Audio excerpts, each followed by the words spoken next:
This is the M1A1 Thompson submachine gun, better known as the Tommy gun.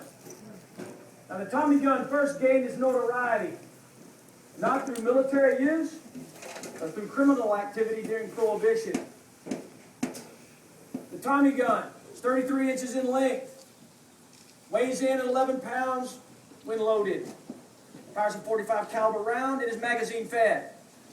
Uses either, in this case, a 20 round or a 30 round box magazine. Maximum effective range of the Tommy gun, 50 to 75 yards. You got to get in close. Rate of fire, somewhere from between 600 to 800 rounds per minute. Now, according to some weapons experts, the Tommy gun has limitations. There were those that whined about it being too heavy, weighing in 11 pounds. Poor penetration because of the .45 caliber round that it fired. And there were those that complained of the lack of accuracy because the Tommy gun has a tendency to rise when being fired.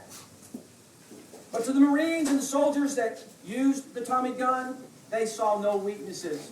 It was designed as a close combat weapon, and it served its purpose extremely well in the tunnels, the trenches, and the jungles that we face the enemy.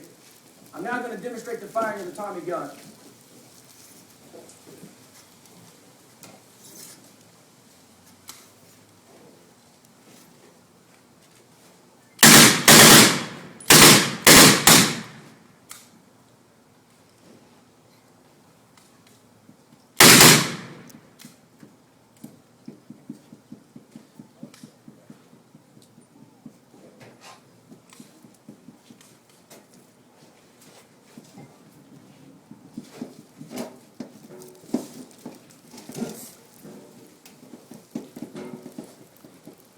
This gun reminds me of my children. Sometimes they do what I ask them to do, and sometimes they don't.